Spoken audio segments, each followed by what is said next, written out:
All right, welcome to this video where we're going to be speaking about how PCOS is causing you to really suffer from low energy level. Like, what's the science behind it?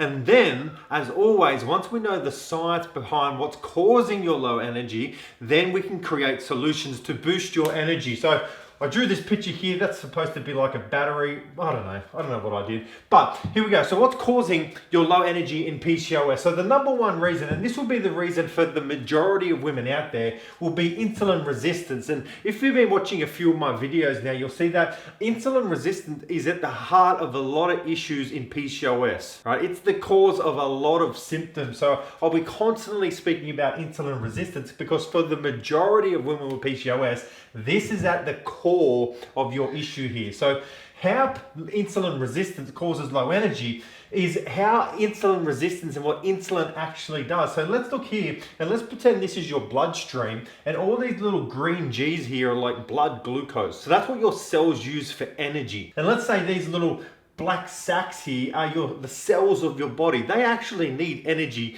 to run, to function optimally. So what happens in insulin resistance is these cells, it's like their doors become locked. So insulin acts as the key. So insulin attaches itself to these blood glucose, blood sugar, and it shuttles it into the cells of your body to allow those cells to use that energy to function optimally. But in insulin resistance, the cell doors are locked, which means the cells cannot get the energy they need. So that essentially means, doesn't matter how much you eat, the cells of your body is starving. So then these cells send signals up to your brain saying, hey, we're starving down here.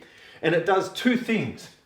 It says we're starving down here, so we need more energy. So it increases your hunger and cravings levels, thinking it's starving, so you will eat more calories, and it also decreases your energy levels because if it has zero energy, it doesn't want you expending any energy. So remember, insulin resistance sends two signals to the brain. Increase hunger to increase how much energy and glucose will be in your bloodstream, and also decrease energy so you're not expending energy when you have zero already. So that is how insulin resistance causes you to not only have no energy and feel fatigued all the time, but if you also suffer from cravings or hunger all the time, it's that one problem, insulin resistance. And therefore, if it's insulin resistance causing your low energy levels, the number one thing you have to do is improve insulin sensitivity. So that is probably one thing you'll see different from what I'm saying to what your doctor might be saying, is your doctor will probably just say, lose weight.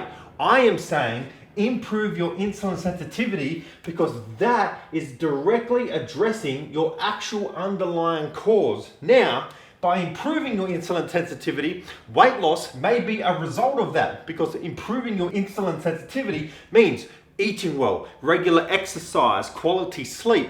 All of those lifestyle behaviors will most likely result in weight loss if you have that weight to lose in the first place. But to optimize your PCOS strategy and to actually get results, your goal shouldn't be focusing on losing weight. Your goal should be focusing on improving insulin sensitivity. And as a result of that, you most likely will lose weight if you have the weight to lose. Now, other factors that could be draining your energy level is poor sleep quality. So poor sleep quality is also something heavily associated with PCOS and also is being driven by insulin resistance, but it also may not be. So there, it's that sleep routine I'm always talking about. You need to create that sleep routine, whether it's going to bed at the same time every single night, turning off technology at nighttime, turning off all the lights in your house at nighttime, giving yourself a minimum of an hour before bed where you're getting yourself ready for bed. You're not up about, you're not being active, you're not being social, you're getting your body ready for bed.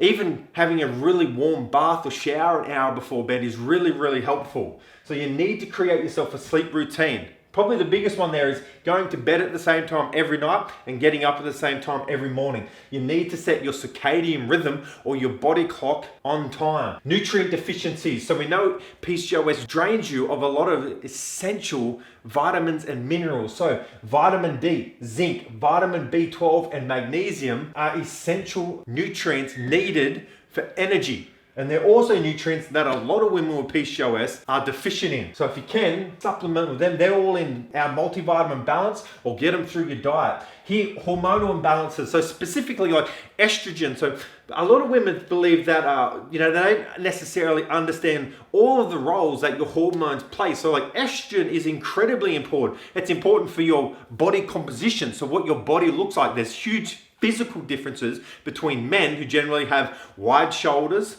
wide legs, smaller waist, and women who have smaller shoulders, breasts, larger waists, larger thighs, larger bums. And that is all due to estrogen and estrogen receptors around your body.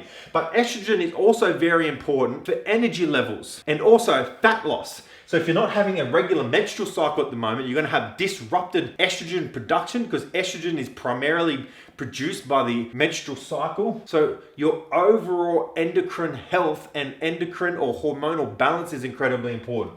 So there, you're focusing on that 5 C's lifestyle I'm always talking about. What are the 5 C's? Stress management, emotional well-being, exercise, diet, and supplementation. And also, we're looking at 20 to 25% of women with PCOS also having a thyroid issue. So low thyroid, hypothyroidism. Now, the large majority of them will have Hashimoto's thyroiditis, which isn't a problem directly with the thyroid. It's a problem with your immune system attacking your thyroid and causing it to not function properly.